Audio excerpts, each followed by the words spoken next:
Welcome to the North of Mouth podcast, episode 3. And there was a bit of a change today because I have not provided the coffee. You have provided the coffee. Yeah, I picked this up today. It's the espresso blend from Barista 1832, a new coffee shop that's open in WRAPUP.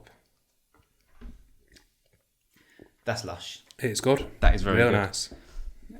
Apologies for the previous podcast when all we could hear is Jack's throat gulping down. I didn't realise at the time, but it was a loud swallow. It was a very loud swallow.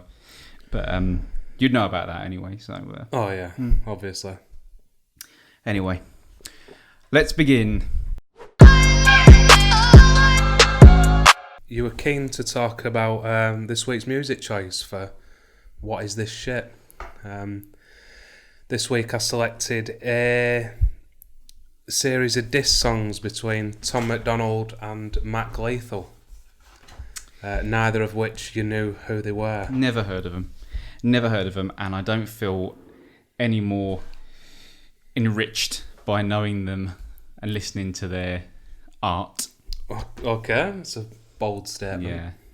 Well, basically, I started with that first video. I mean, where does this come about? Because the first one was this Tom Macdonald. Yeah, Tom Macdonald. Matt Lethal put some tweets out that were blatantly directed at him because he is a bit different. He has quite a few identifiable features.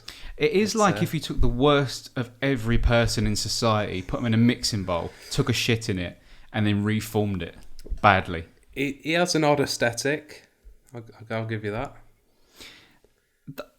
I hate those tattoos as well. That's the old mix on his face and neck, and it's awful. But I mean, aside from his very uniquely awful look, yeah, that first one you sent me. Now, my main issue with rappers. Yeah, and when I say rappers, I mean people.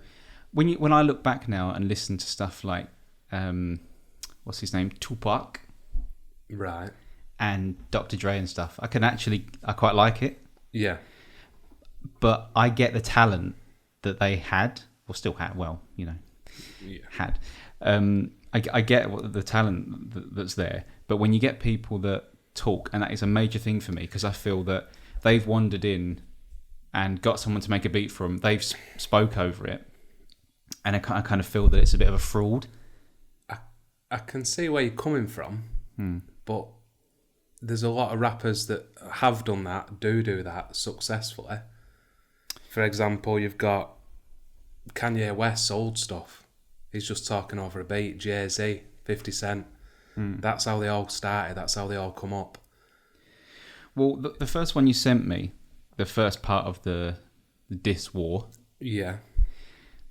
That was just talking, and I thought, now when I looked at him and when I heard what he was saying, yeah, if you were to tell me, oh, this is all a bit of a comedy routine, I'd be like, oh yeah, okay, cool, I get that, because he looks like an absolute proper weirdo. He does look like a bit of a comedy character. But he does, and I thought this was awful. I thought it was like because he was just talking the whole way through, and it was.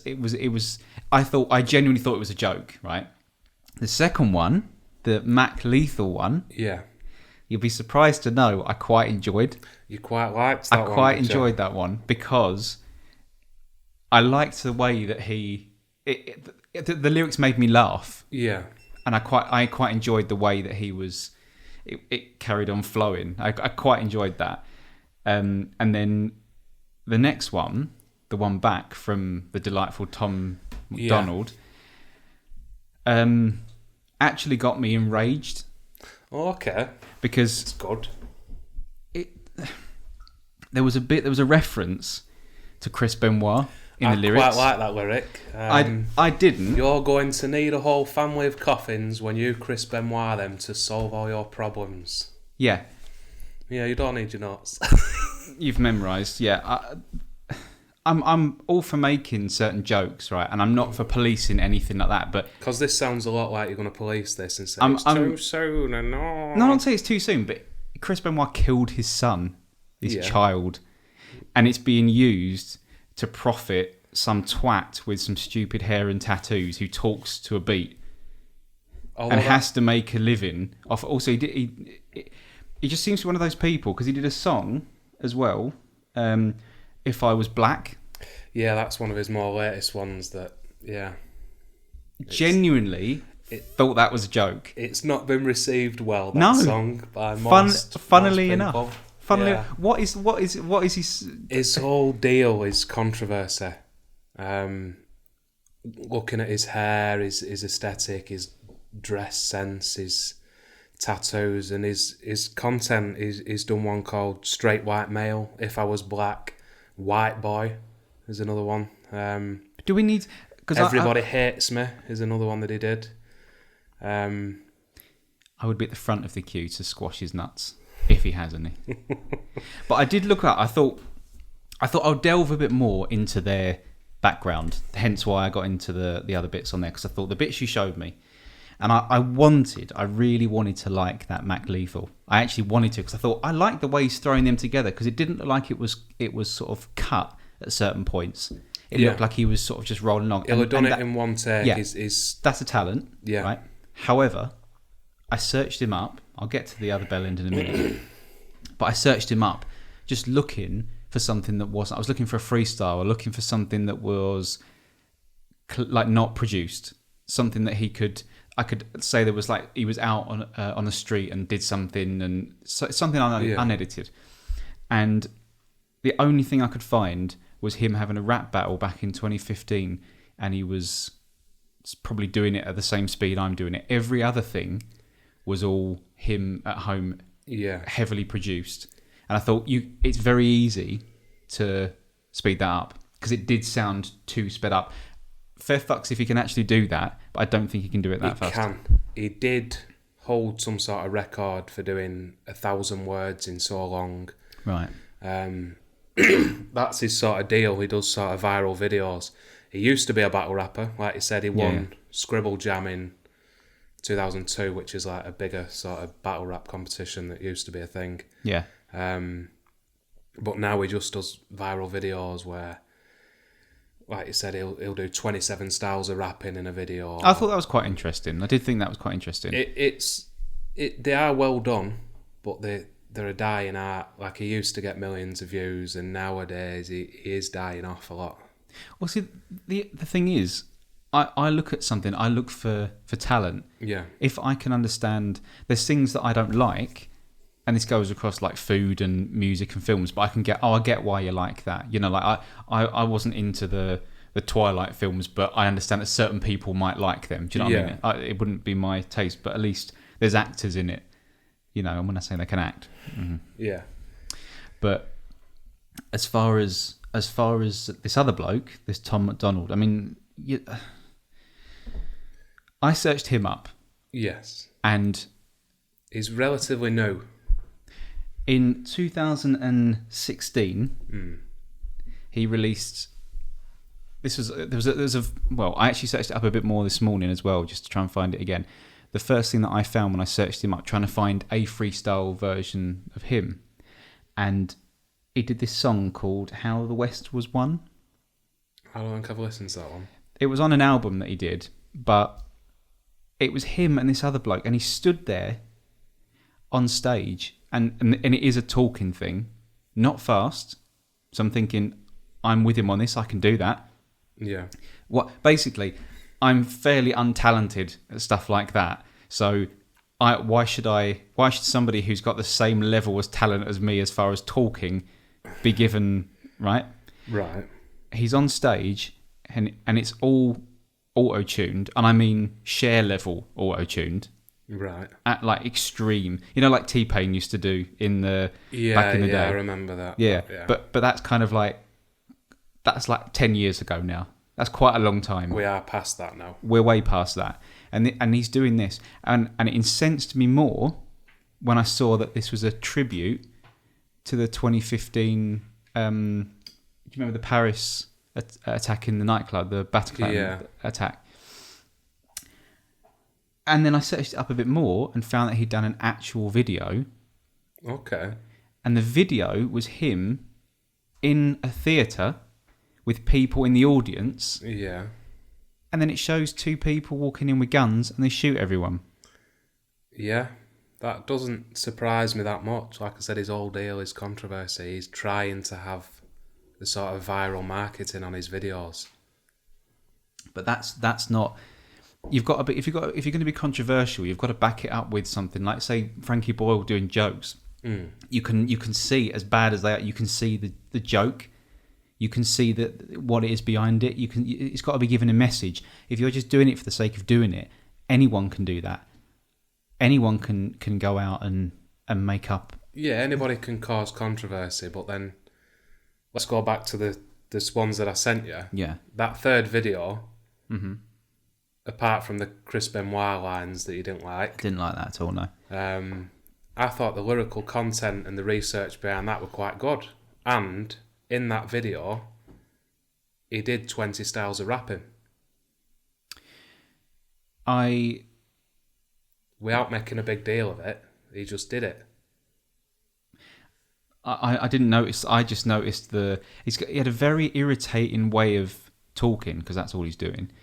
They're there and look at the camera and then look back and it was, oh god, like it was hurting me every single time I listened to it. I didn't hate the other bloke. I actually enjoyed that because it kind of felt like, oh god, yeah, this looks good. But the other bloke, oh god, yeah. Once I heard the Chris Benoit reference, I quite liked it because one of Matt Lethal's disses was about because he used to be a wrestler, Tom Macdonald. Yeah. Back in the day. So it was just turning that back around because he did the Stone Cold line as well. Do you remember that one? I don't remember that one. I heard the Chris Benoit one. I'll grab you and your bitch by the ear and smash you together like Stone Cold's beers. Which I thought was a solid fair line. enough. Fair enough. That's a good line. Fair enough. That's Maybe the Chris Benoit one did go too far, but then who's to say where the line is? True. No one can say where the line is, but it doesn't help that I loved Chris Benoit when I used to watch wrestling. You see, that's where the issue comes in. True, it is, but that's a whole nother issue. And I'm really not the kind of person that turns around and goes, "You can't say that." Although you just have. I have on that. I have on that. And so I can't speak. Video. So I'm not. I'll retract that. But that gave me another reason to not enjoy his. It was. Yeah, fair enough. I knew when I sent it to you that it weren't going to be your cup of tea. The first one was worse. The very first one, the black and white one. That was a bait track. That were done so everybody could hear the lyrics that he was saying. He was raising his issues and he was baiting Matt Lethal into biting. Is that just somebody generating their own... That's just someone generating their own content, really, isn't it? It's not like, let's pay attention to this person because they're talented. Let's pay attention to this person because he's just starting... But did he start it? Matt Lethal started these tweets. Maybe they're just both cunts. Alright, last week we talked about our pet peeves, our rant of the week. And I think, Lewis, you have one. I do. This week. I have two, actually. Okay. I have two. Just general politeness in public. Right. So, I was coming out of work and I'd left for the day. And you should be in a decent mood when you're leaving work and it's all, whatever. I would never go through a door in a public place. And if someone's behind me, I'd never think to just shut the door or, let it drop. I would always hold it open. And there was these two girls wandered down the stairs after me, like walking behind me. And I held open the door and just walked straight through. Didn't say anything, didn't acknowledge. And if I wasn't at work, yeah, I have found myself in public now. Like before, I'd have let them walk off and gone, yeah, fucking wanker. But I found myself now. There's less time between them doing that and me reacting, and my volume has gone up. Yeah. So whereas before you grumbled to yourself, now it's I'll just go and fuck myself then. Yeah. Shall I? There's usually a welcome. Yeah. Not that it gets anywhere. No, it don't get you anywhere, but maybe next time they'll think about it and they'll say, actually, yeah, I am being a wanker, just ignoring them. They have, took a second out the day to hold the door for me.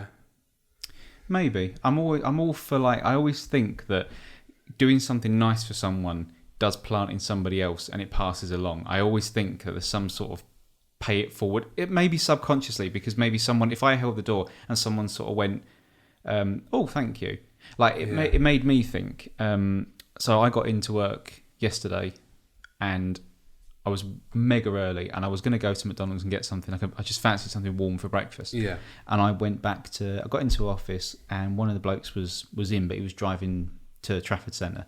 So he said, I can drop you to Macdonald's. It's only like 5 minutes down the road, but 5 minutes walk. Yeah. Dropped me down there. I got this thing.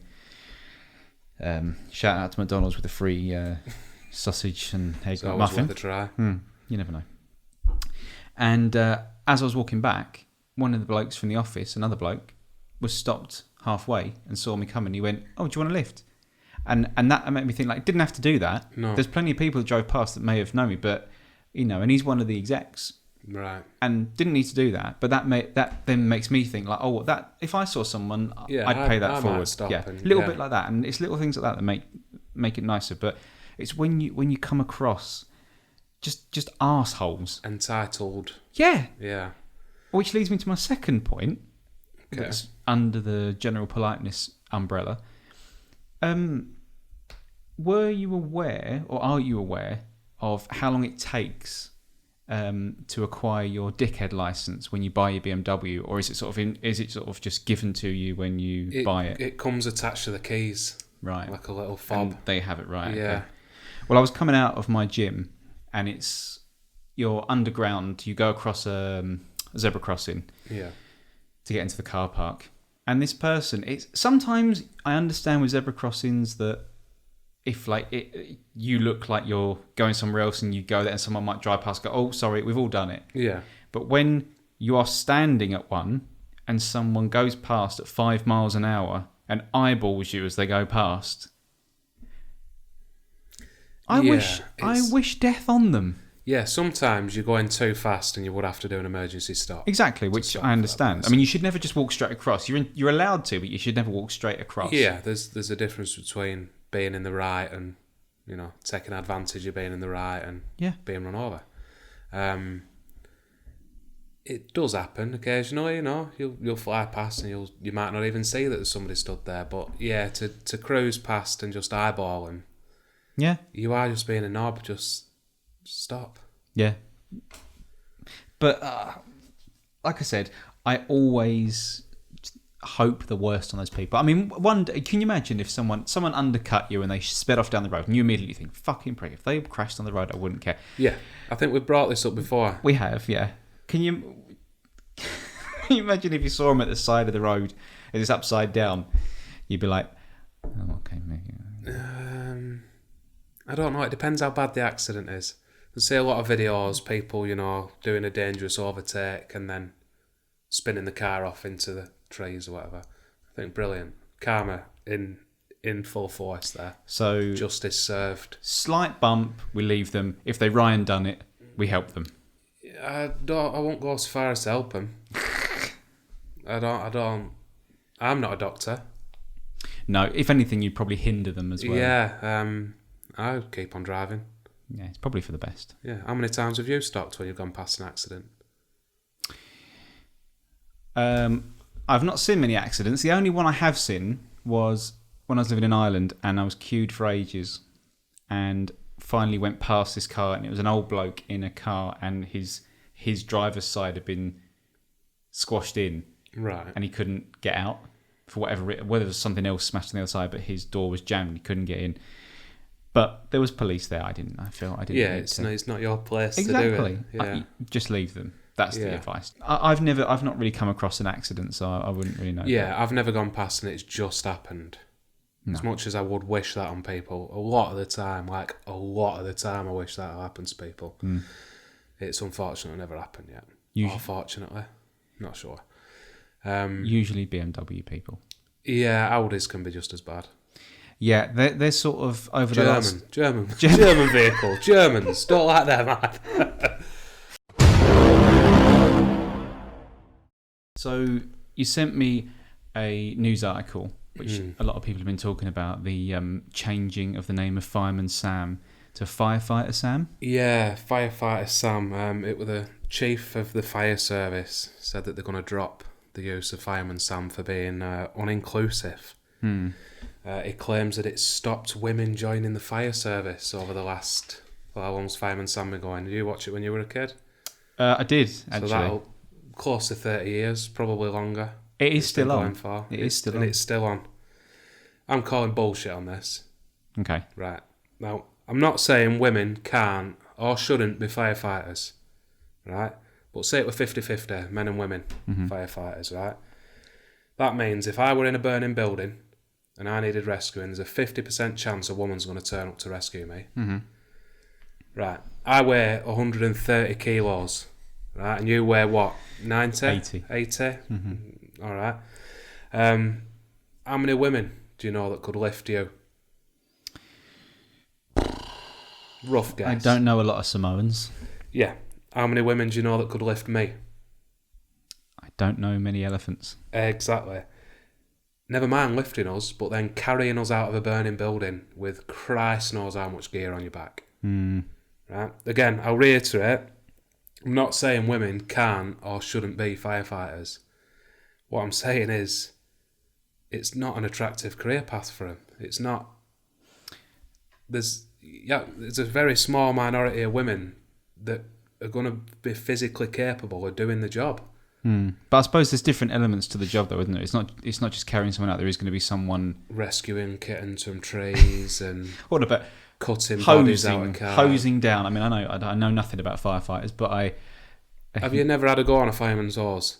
Funnily enough, no. They are hard to keep control of. Yeah, but don't they normally have like more than one person fucking about with it? There's only one holding on to the end and aiming. Right. I always imagine that they're old. Isn't it kind of like a lever kind of thing at the end that they? Yeah, I think it used to be. I don't know whether it still is. I always imagine that they're just like ready. Yeah.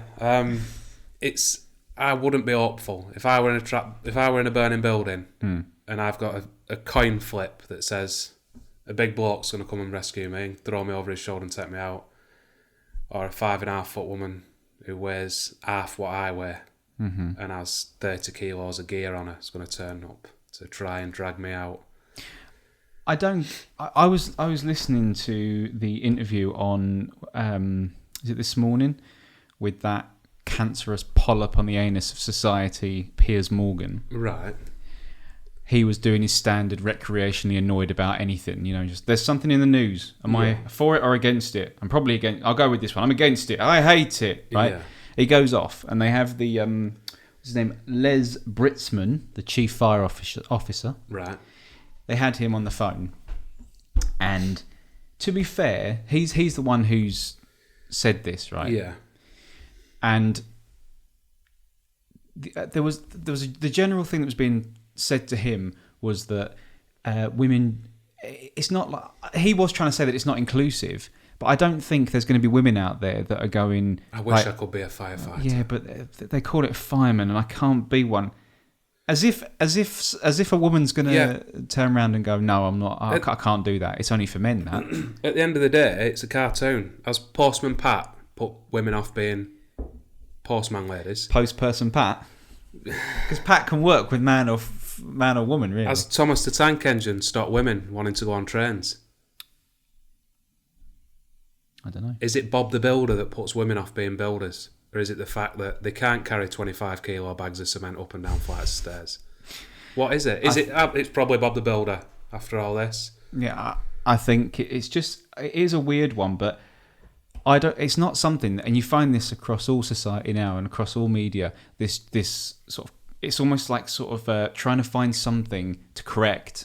That's like, oh, is that slightly offensive? Well, just airbrush that. Oh, is this slightly? Oh, like that wasn't even a big enough issue to turn into an issue. You know what I mean? Just go. All right, we'll figure. If we do something new, we'll call it a. You don't have to go off and rewrite history. No, you don't. It's been going 30 years. I imagine that they haven't seen a huge drop off in women joining the fire service over the last 30 years since Fireman Sam come on. I imagine it's been pretty continuous, pretty standard. Did you know that when they first started the fire service, they used to just run in with like this big, massive No, actually, no, they didn't. When they very first started, they used to have big, bushy moustaches and beards to cover up because they used to have to just run in and grab someone and run out again. Right. It was when they first started, yeah. No, I didn't know that. No, it was that was when they first started. And then they would have this big mask on. They'd have a suit with a big sort of mask and these sort of windows on it. You could barely see anything if you walk into a smoked building. But they would have this thing on the back, like a pipe, attached to this suit. Feeding air into it. Feeding air. And they'd have someone at the end called a bellows boy that would literally be pumping air into it. So you can imagine walking in. Imagine how terrifying it would be back then to walk in with essentially you're in like an old style scuba diving suit with air being blown in, going into a burning building with stuff falling down. That falls on your air pipe. Yeah, you're fucked. Yeah, terrifying. So I got one of the big things is that's a career that I have so much respect for that you can't even. Yeah, it's anyone that saves your life is almost untouchable. But this bloke finished it off so classily. It was beautiful. This thing. Now you had the standard routine with Piers Morgan doing the. But I don't get it, right? I don't get it because I'm a thick cunt and I'm going to be outraged over this for no fucking reason. Right. And he's doing all this, and then Susanna Reid's there, reading her teleprompter response, But Piers, it's women and inclusive. Women, go women. She's doing that shit. And they got through all this, and then he was going to go, and Piers Morgan was trying to end it so he could end the conversation. And then this bloke sort of turned around, can I just say one last thing? And he was like, yeah, go on then. He went, yeah, just to remind everyone, just make sure you check your your carbon monoxide alarm. Yeah, check everything, make sure everything's working, especially around this time of year. And I thought that was so fucking classy. That was beautiful. Because there was no response Piers Morgan could give to that. He couldn't, and he couldn't. Fuck off, check your fire. Exactly, and he went. It's like he sort of malfunctioned and then rebooted himself and went. Oh, well, that's one thing that we can agree on. Like, whatever. But I'm not necessarily fussed. I think maybe I've just got a bit to the point where I don't care as much anymore. Yeah, probably. It's a kids program at the end of the day. Kids are going to be kids. We are in a transitional period as well because. The whole aim of trying to fight is inclusiveness and making and I get that. That's good. I mean, it would be good to have a society where there isn't someone making you feel shit for whatever reason. Yeah, I get that. But because we're in this horrible society where we do this shit, but a lot of us have learnt to cope with. Like it would live in a society where there'd be no banter and there would be nothing at all. Yeah, there'd be just the total fear. But it's weird. It's weird for us. But it wouldn't be weird to... Because you could be bantering with someone and someone could be offended and be upset. And it's trying to create a society that isn't doing that. But we're in that transitional period. So a lot of stuff seems ridiculous to us now. Yeah. To turn around and say that, oh, you can't... You've got to call him Firefighter Sam. Yeah, and there's words that you can't use now. For example, Hangover 1. The trailer for the first Hangover film. Yeah. In the trailer, right, there was a bit where one of them pulls up outside one of them's a dentist. Yes. And on a megaphone goes, paging Dr. Faggot. Yes. That's totally unacceptable now. That film would never be made with that line in now. Yeah. Which, to us, that's totally acceptable response. You can't say things like that to our parents. It's just what do you mean you can't say all this? It's maybe we are turning into our parents. Yeah, but there's a lot of stuff, and I mean, in a general way as well. You've got our way of thinking is in transition, because when you don't realise you may be rapidly approaching 30, as I like to remind you. You're not 14 anymore. So you're not the youth anymore. You're not the youth of society. Yeah. So when those 14-year-olds are coming out with this, you can't say this, and does it make you feel old? Oh yeah, my sister's only 13, and some of the stuff is just totally alien to me. Yeah. And we're technically the same generation. She's my sister. This is the weird thing, though. That's when you realise that you're a bit that your age has moved on. When before you'd been totally, you'd know about what's new in society, like dabbing or whatever the fuck, you know, or flossing or whatever. You'd have known about it. But I'd heard from people might randomly go, "Oh, fuck it," and I go, "What?" And I suddenly feel, "Oh, I'll get my pension." Yeah, it's crazy. The stuff, even down to stuff she watches on YouTube and the clothes that they wear, it's totally foreign. Yeah, I know. Like, but we are a mixture. We are a mixture between, because there's certain things that we might hear that we go, hang on, that's that. You shouldn't be saying that. If you hear someone like racially abusing somebody or something like that, or you know, like if someone's gay and they're like throwing at things, you're like what are you doing? Hold on. But we are in that. There's bits where we're going, hang on, what are you on about? Word. Just don't get offended by this. Don't get offended by that. It's a minefield. Then my sister will have a totally different mindset, because the things that I'm like, just let it go. Will be totally different to her. She'll see it in a totally different light. It's a strange society that we're coming up in, which will now be inclusive of Fireman Sam. Firefighter Sam. Yeah. Post person Pat. Ashley the builder.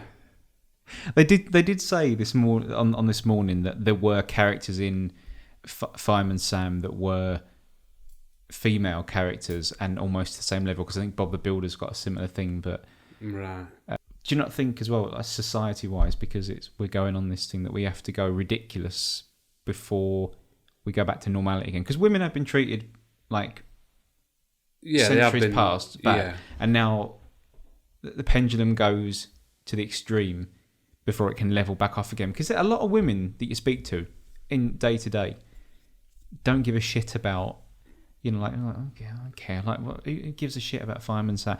I've spoken to a few people at work. I've spoken to people in the family. No one. They don't. No one cares. No, but I think a lot of it is dramatised. The wage gap. Everywhere I've ever worked, you're on bands. You don't go in and negotiate your pay anymore. It don't work like that. Because everybody knows what everybody else earns, and if I'm being paid $2,000 more than Bob in next chair over, the builder, he'll be upstairs the next week saying, "Hold on, why is this prick being paid more than me?" And it's not worth the hassle for companies. So everybody's paid the same regardless. Yeah, I've always. It's all dramatised for the news. Of course it is. I've never seen any difference between like male and female, or like colour of skin, because everything, even like down to sexuality and everything, everyone is just a spectrum. Yeah. And everyone's just like, as far as sexuality, as far as you might like dressing up in women's clothes, you might feel a bit more feminine. Some people are more male than female and blah blah blah blah. Right. I get that, but there's a lot of labelling. And that makes things even more complicated. I don't know. That's another society. Yeah, I know what you mean. It's upsetting people when you use the wrong label for them, and just let it be. Just, that was what I'm saying. Just who cares? Yeah. Leave Fireman Sam to be Fireman Sam.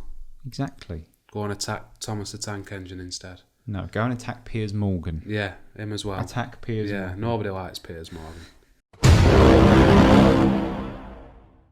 You sent me another thing, another article about psychics. Yes. Mediums. In this news story, there was a lass in Houston, Texas. So it's not a third world. They are educated people, supposedly. And the victim of this horrible long con was a medical student. So quite intelligent, I'd have thought, She was convinced by this medium to have a fortune read, and she'd not been having a good time recently. So this medium, this psychic, convinced her that a witch in South America had cursed her, which is a bit fucking mad, and you might think, oh all right, nice one. Over the next 7 years, they remained in contact, and this psychic drained £1.3 million off this woman over the course of 7 years for crystals and candles to perform ceremonies to lift the curse. Wow. Alright? Fucking mental. Everybody involved in this thing is just a fucking lunatic. I think that being a medium who specialises in trying to contact the dead of families, I would put them as one of the lowest forms of people in the world. Oh yeah, why do we pretend it's okay for people to pretend that they can talk to the dead? Lying to some crying mother whose child's died, it's totally fucked in the head. It's these people, they're not magic. They're either lying or they're mentally ill. At the end of the day, it's... If you were to... Did you ever watch Penn and Teller's Bullshit? No. It's a brilliant episode. The very first episode is called Talking to the Dead. And they show... From the very beginning, they show two different psychics, and then they show at the end that one of them is a reformed psychic. A reformed psychic. Basically, it's all about cold reading. You familiar with cold reading? Yeah. He follows this bloke, and he does the same things as this other woman. And the woman was called... the second name was Ortega. I can't remember her first name now. I think she's still going, if she hasn't mercifully popped her clogs. I would ask her, but I'm not psychic. And neither is anyone else. No, because they're just fucking lunatics. Exactly. Same goes for people who hear God's demands or claim to have magic hands. That's a separate thing. It is all bullshit. But it opened up another section because I've watched a lot of stuff on this before. Right. And there's a bloke in Liverpool called Joe Power, right? Right. And Darren Brown did a documentary on him quite a few years ago now, and I thought I'd check in to see if he's still going, and somehow he's still going. Yeah. And I looked him up, and there was a thing on his website, and he had like these little... He was very cute. These little things on there, awards. And there was an award, right? Get this. The 2009 South Soul and Spirit magazine, the UK's best male medium.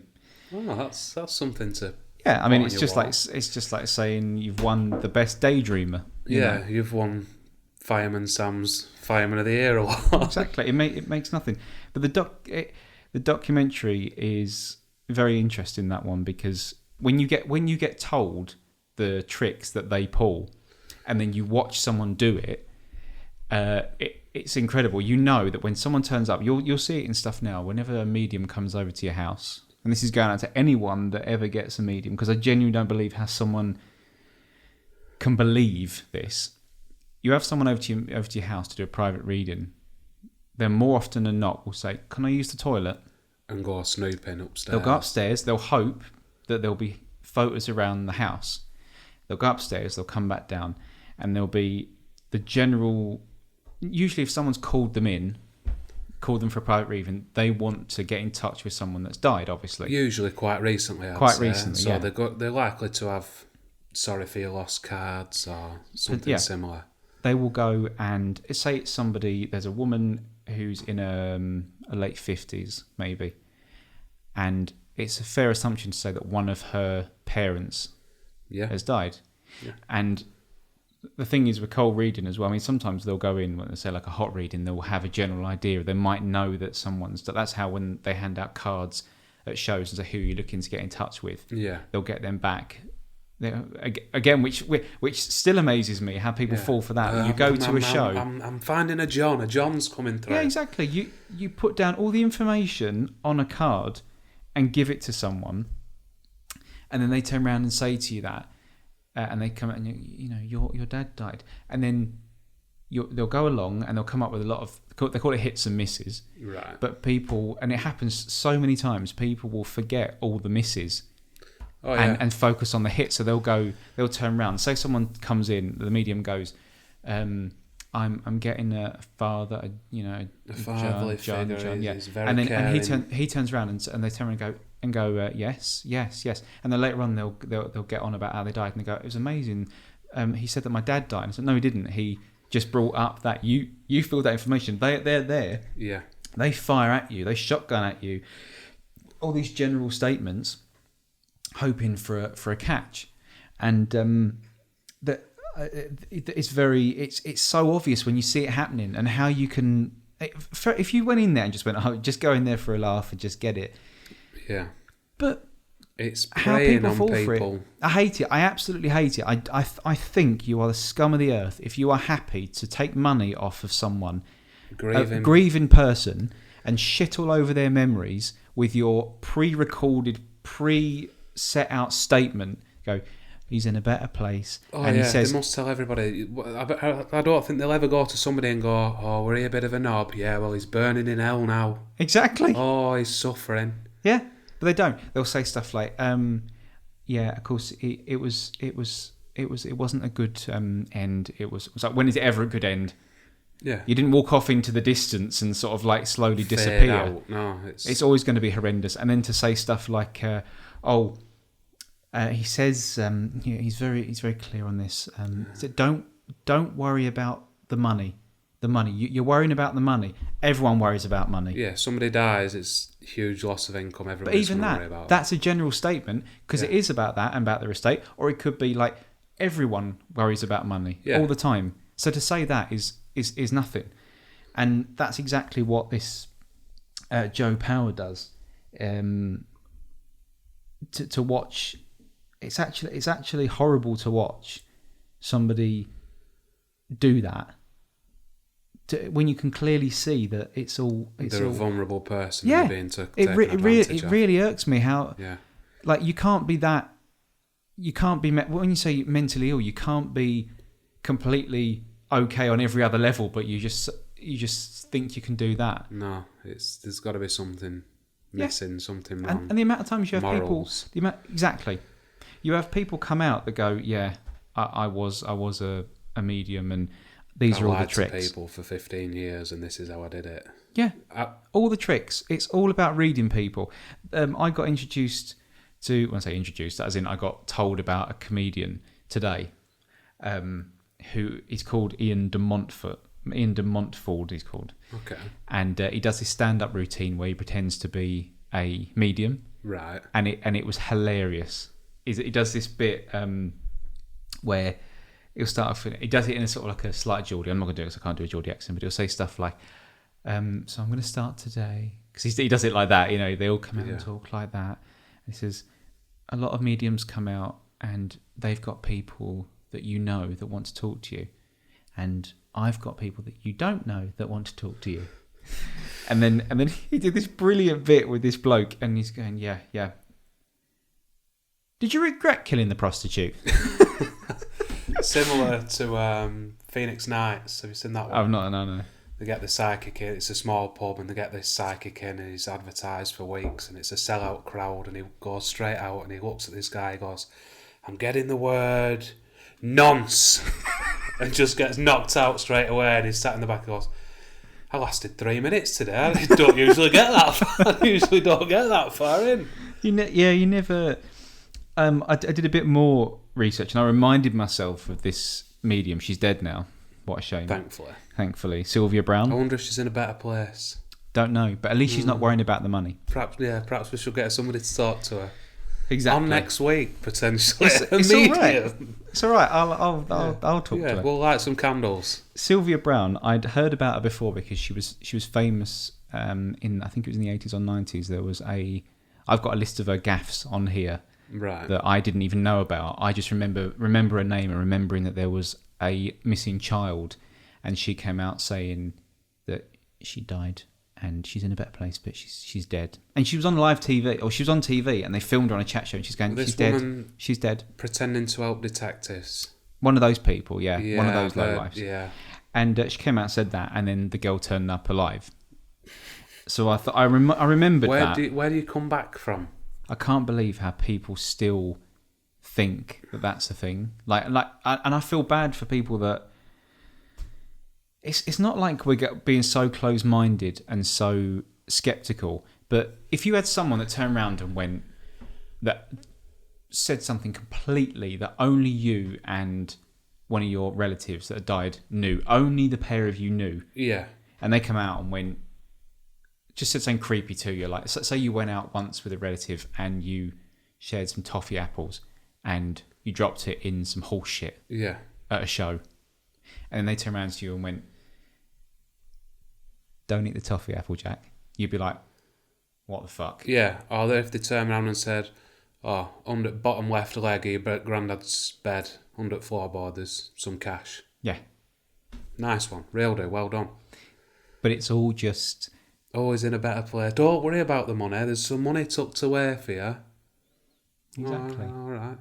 Yeah, nice one. And to say... for that. To say something like... so it's all about reading people and the assumption... Like, if you looked at someone...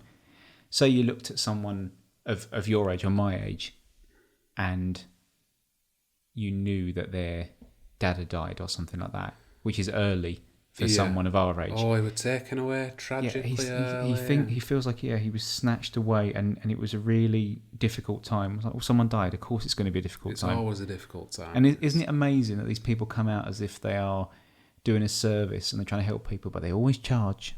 Oh, yeah. Yeah, they never do it voluntarily or off donations. I don't know how much they charge, but I can't imagine it being cheap. Well, in the documentary, the Darren Brown documentary, the man who contacts the dead, Joe Power was in what looked like a sort of a general sort of like a shithole pub. Apologies if and charged. There was about 200 people in there, 250 people, charging £10 per person for a ticket, and this was years ago as well. Back in the day. I've seen some that are close by here that have come through. Yeah, they do them at the theatre near us, because the theatre apparently is haunted as well. Shout out to Royal Court Theatre Bacup. And they've had these ghost hunters and mediums come in and do all kinds and do shows, and it's 20 quid, 30 quid a ticket. And there might seat 1,000 people at Royal Court. It's big, quite a fair sized place. And it's insane. Lying set of bastards. Because they are. Like, I don't feel, I'm not sort of trying to sound patronising to people that go and see them, because there are people that are really upset and are looking for answers. And unfortunately, those answers and your questions are never going to get answered. No. But you've got to accept that person's gone. Keep those pictures, keep those memories, because that's what you've got. Yeah. That's always what you've got. Yeah, don't get some liar in to tarnish that. Tarnish. They will tarnish your memories. Yeah. And it's a horrible thing to do. It is the lowest you can go is to get someone at their most vulnerable. And the fact that it's clear that's what's going on. It's clear that there are fraudsters. Yeah. And it's not like some of them are, like when you get builders that there's fraudsters and then there's like actual there's cowboy builders and there's real. There's no actual psychics. There's no psychics. It's not a real thing. No. And we've got TV shows and these big events and stuff like that. That's Psychic Sally, right?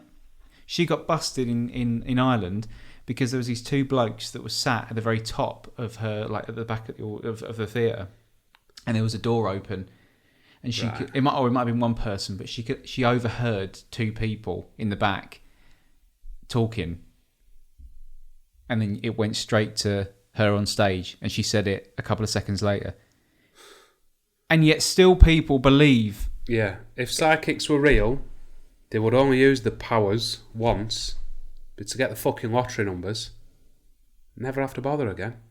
I mean, that's you thinking in a sort of like a selfish kind of way. I get that. Yeah. I get that. Because you kind of would. Yeah, but would. Who's going to win the World Cup? All right, yeah. All my money on that. Bet my house on that. Retire. If I could speak to the dead, you couldn't charge for that. No, because you could win the lottery every week, so you won't need to charge for that. You don't do it out of the goodness of your heart. Exactly. If Tim Berners-Lee can give the internet to us for nothing, then mediums can give us talking to the dead for nothing. Yeah, without a doubt. Right, and on to our bit more of a light-hearted segment now. I'm going to review some more, hopefully not as terrible beers. Yeah, they were terrible. Yeah, last week's weren't great. No, they were repeating on you for a while, weren't they? Oh, God, yeah, the peanut butter one for an hour after. It was awful, awful stuff. But we live in hope that this week's will be slightly more better. optimistic this week, yeah. Yeah, so first, we've gone for a cider rather than a lager or an ale. Mm-hmm. So we've got the Brothers Rhubarb and Custard English Cider, which is a bit odd. So we'll... All I've got is the rhubarb and custard cartoon theme in my head now. That was an all right nod then. Interesting. It's an odd colour. Like Is that enough for you? that one, yeah. That's my glass anyway. Just brim it next time. Ta. It's fragrant. Ooh.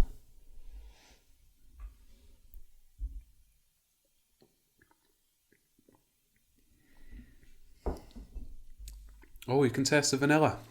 Well, that's not as horrific as I were expecting. That I'd like to note that I tried to do quieter swallows that time as well. I noticed, appreciated, and I'm sure the listeners appreciate. You also fucking necked that as well. I'll have some more of that. It does taste like Alka-Pops. Oh god, yeah. That is children's alcohol. That does not taste like alcohol. No, you could drink that as cordial. Yeah. Imagine a splash of vodka in that or something. Yeah, it's only 4%, and it could do with being about 8 or 9, I think, before you started. That's not bad. I don't mind that. Go on, out of 10. I think our high scoring one last week was a 7. It was a 7. What's the boundaries of are we because taste wise it's quite nice. It is, but you're gonna have to buy quite a few of them, and you couldn't drink that all night. I'd give that on just taste. I'd give that an 8. Right, the next one we've got is from the Eagle Brewery, which sounds very nice. Well, not the beer so much. The beer we've got is a banana bread beer, which you've pulled your face at a couple of times. Yeah, the only times I've ever had banana bread, it was rank. Yeah, well, this says fresh bananas pack a whole bunch of aromas, while its rich, malty hops deliver a seriously fruity flavour, all perfectly balanced by a masterful blend. The whole banana thing, in my head, bananas are a creamy fruit. There shouldn't really be a fruity flavour. Bananas are a creamy fruit. They are though, aren't they? It's odd. A fruit's creamy, or you just get mixed up with eating mess? Bananas are pretty creamy. Oh, some delicious banana bread form. I think I have. That does smell banana-y. Not looking forward to this.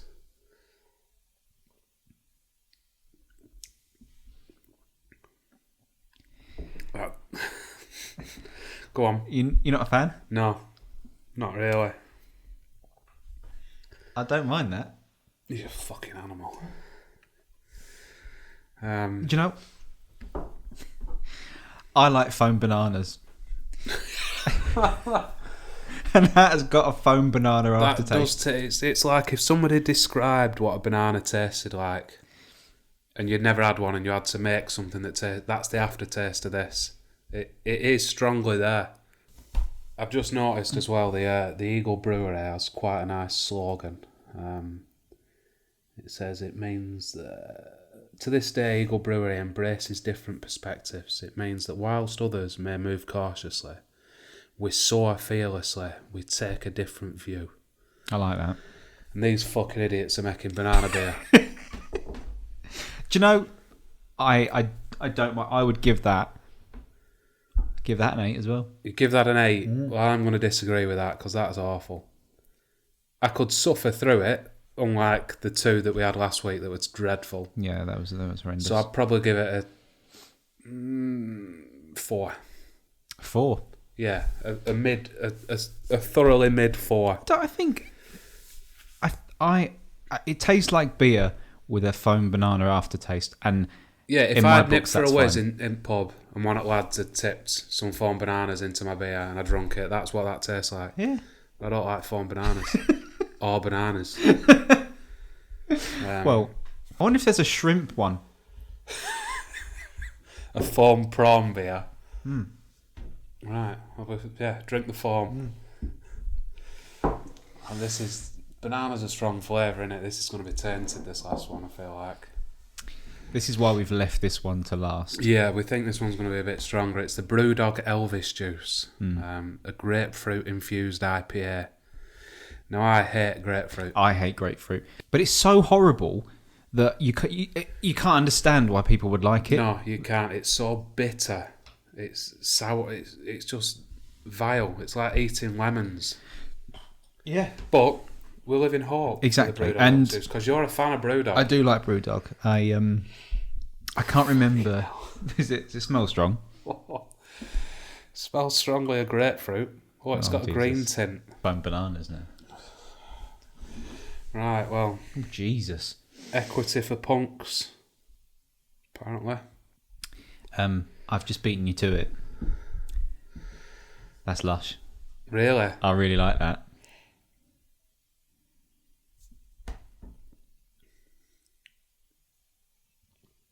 That's actually not half as bad as I was thinking. That is that's taken the bitterness out of the grapefruit. I don't know, it's still got that really bitter aftertaste. It is, but not. It's not you drinking grapefruit juice. No, not as much, but if it were, I'd spatter it all over the table. You're just drinking Elvis's juice. Yeah, that's a bit odd as well. I've been pleasantly surprised this evening. Do you want the description that they've given? I would love the description. Our grapefruit IPA packs more fruit than the state of California. That's a bold statement. A zest to zenith on the nose. Fruity foreplay gives way to a truckload of grapefruit, orange and peach collide in an interstate pile-up of citrus. A frenzied fruit cocktail of flavour builds to a crescendo and a bitter finale leaves you screaming for more. Maybe that's where the Elvis comes in, because I'm having some Brothers rhubarb and custard, because that's not my cup of tea. I was going to say that, unless there's some sort of in-joke, I don't really get the Elvis thing, maybe it is that last bit, but it is quite Moorish. I'm enjoying that. No, it's the smell, I think, for me. Because it smells like grapefruit. Yeah, but I don't think it's translating as much. You like the fucking banana bread one. It was alright. I mean, it was, what did I give that? An 8. So it's better than the stout that we had last week, which were quite nice. I don't know if you've got a sort of like a clouded memory, because I don't remember it being that amazing. We'll give it a 7. I wouldn't mind a bit more of that Elvis juice, actually, if that's going, because you're incapable of pouring. Have you ever worked in a bar? No, fortunately not. I don't like people. Yeah, this is true. I would give that on a standalone, and I'm not talking about going out and drinking bottles of it. I think that's the criteria that we base it on, that one, if you were having one. All right.